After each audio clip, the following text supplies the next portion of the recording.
question of the day is, can I use Google Search Console API to verify the traffic data of other people's websites? This question comes directly from Core itself. Directly from Core, not even a specific person.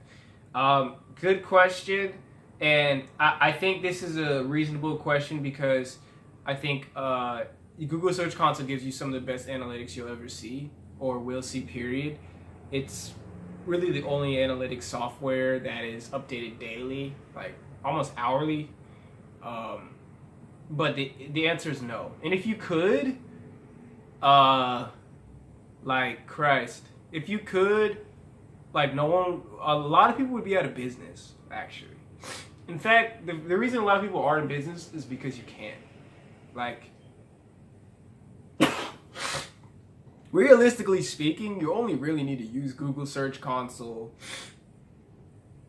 and like Google Analytics. You can get some pretty good numbers that way. Outside of keyword research, like if you're just tracking and you already have your keyword volume numbers and difficulty and whatnot, you don't really need anything else.